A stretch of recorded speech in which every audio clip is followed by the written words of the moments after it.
Continuando a leitura do Srimad Bhagavatam, canto 10, capítulo 3, verso 25. O nascimento do Senhor Krishna. Naste loke dviprarardhavasane mahabhuteshu adibhuta gateshu vyakte vyaktam kalavegina yate bhavameka sishyate sesha samgya. Naste após a aniquilação, loke, da manifestação cósmica, dviparardha avasane, após milhões e milhões de anos, a vida de Brahma. Mahabhuteshu, quando os 5 elementos primários, terra, água, fogo, ar e éter, adibhutam gateshu, entram nos elementos sutis da percepção sensorial. Vyakte, quando tudo manifesto.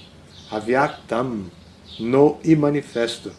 Kalavegena, pela força do tempo. Yate, entra. Bhavan, vossa onipotência. Ekoha, único. Sishyate, permanece. Ashesha Samgya, o mesmíssimo, mas com nomes diferentes. A tradução e significado, ambos dados por sua divina graça, a ser Bhaktivedanta Swami Srila Prabhupada.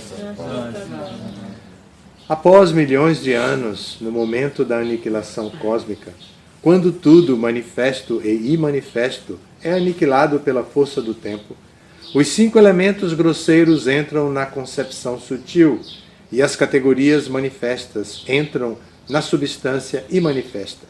Nessa ocasião, permaneceis apenas vós, e sois conhecido como Ananta Sheshanaga. Então, o significado. No momento da aniquilação, os 5 elementos grosseiros, terra, água, fogo, ar e éter, entram na mente, inteligência e falso ego, Ahankara, e toda a manifestação cósmica entra na energia espiritual da Suprema Personalidade de Deus, que permanece sozinho como a origem de tudo. O Senhor, portanto, é conhecido como Sheshanaga, como Adipurusha e por muitos outros nomes. Devaki, portanto, orou. Após muitos milhões de anos, quando o Senhor Brahma chega ao fim de sua vida, ocorre a aniquilação da manifestação cósmica. Naquele momento, os 5 elementos, a saber, terra, água, fogo, ar e éter, entram no Mahatattva.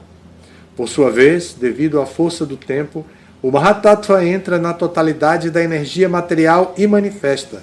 A totalidade da energia material entra no Pradhana energético, e o Pradhana entra em vós. Logo, após a aniquilação de toda a manifestação cósmica, permaneceis sozinho com vosso nome, forma, qualidade e parafernália transcendentais. Meu Senhor, ofereço-vos minhas respeitosas reverências, porque sois o controlador da energia total e manifesta, e o reservatório último da natureza material. Meu Senhor, toda a manifestação cósmica está sob a influência do tempo, começando com a fração de 1 segundo até a duração de 1 ano. Todos agem sob vossa direção. Sois o controlador original de tudo, e o reservatório de todas as energias potentes. Hare Krishna. Este é o 10º canto do Bhagavatam. E o título do capítulo é O Nascimento do Senhor Krishna. Mas o comentário, tanto o verso como o comentário, são palavras... o verso são as palavras de Devaki, em oração a Vishnu, que aparece diante dela, na prisão onde ela está, para dar a luz ao seu filho. E o significado é baseado também nessa experiência de Devaki. Então, é muito importante observar 2 coisas aqui.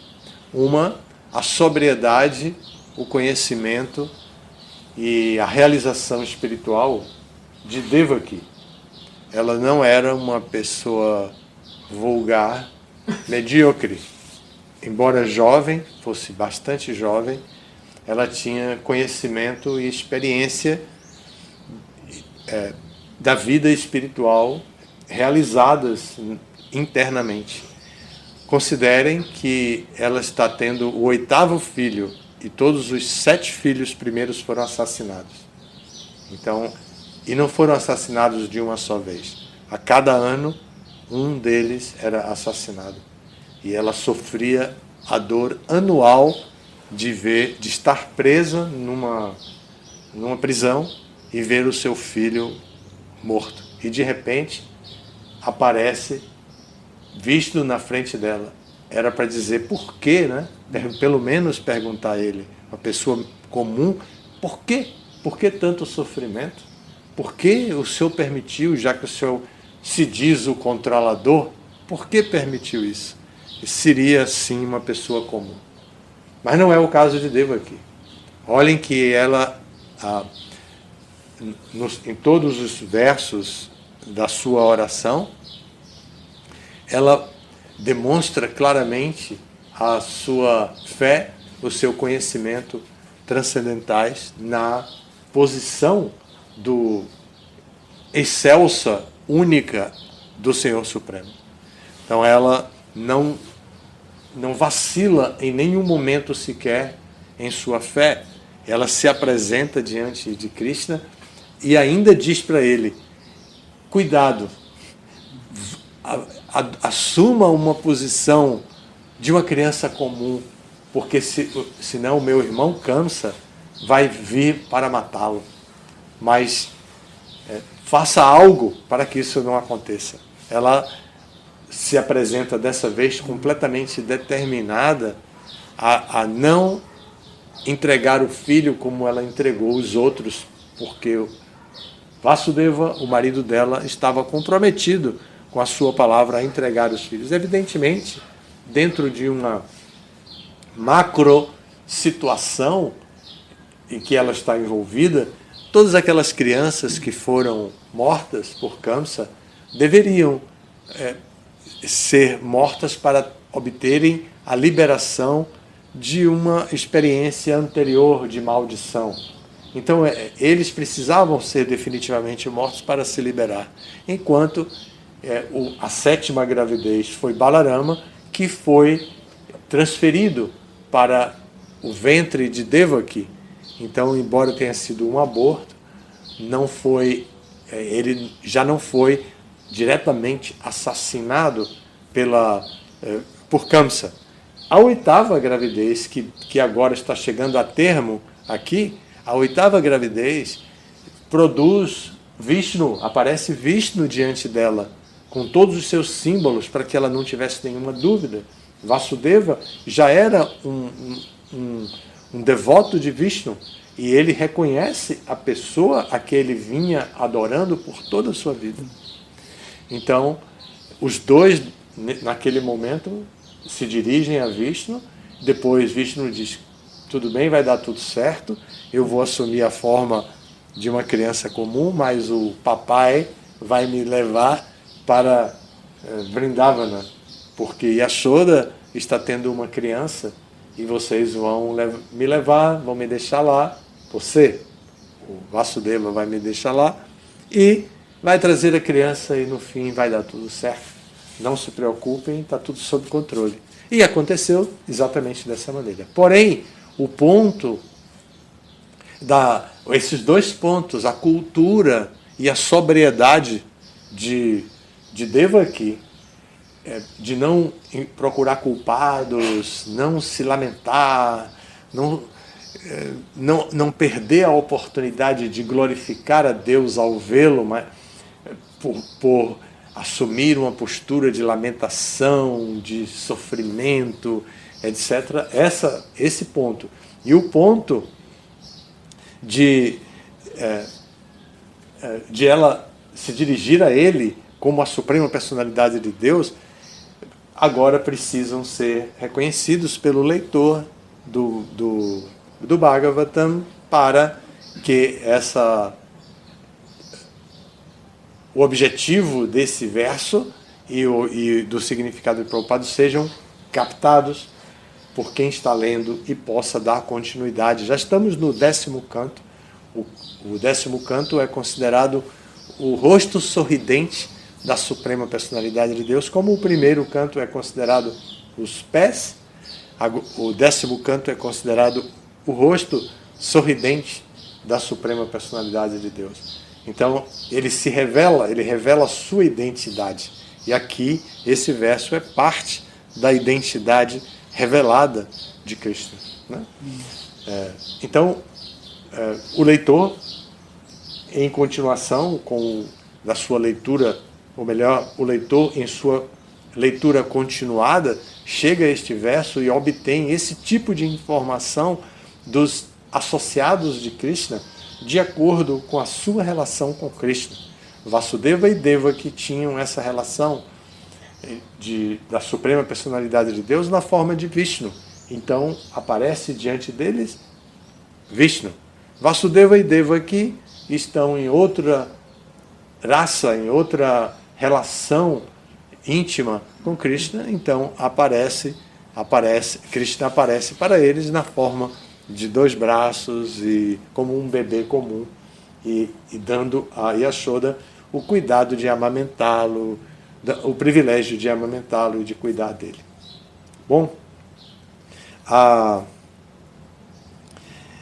também é interessante observar que Vishnu, além de ao vir a este mundo, vir com todos os seus associados, ele também vem várias vezes em diferentes formas. Hoje é Chaturdasi e é chamado de Nrsimha Chaturdasi, esse dia especial do aparecimento do Senhor Krishna. E nesse dia em especial aparece Nrsimhadeva. Nós vamos falar sobre isso hoje à noite, aqui mesmo na sala do templo, e vamos comemorar esse dia tão especial do aparecimento do Senhor Nrsimhadeva, que é a história mais popular dentro do nosso movimento e que revela um vínculo muito grande com a cultura cristã que nós fomos criados, judaica cristã, que nós fomos criados, de Deus como Pai, Deus como protetor, né? Deus como aquele que nos protege de todos os perigos. Então, Nrsimhadeva vem com essa forma diferenciada, metade homem, metade leão, mas ele vem com essa atitude de proteção ao seu devoto. E é um devoto que não pede nada também. Ele, Prahlada Maharaj, não pediu nada para si mesmo. Ele simplesmente pregou as glórias de Krishna. E quando o evento chegou ao ponto do pai esmurrar uma pilastra dentro do palácio, questionando: seu Deus está aqui? E dá o soco na pilastra, e de dentro da pilastra sai Nrsimhadeva. Então começa a demonstração da proteção ao devoto, e Prahlada Maharaj assiste aquilo de maneira passiva, sem interferir em nada, não teve gritos, pavor nesse sentido.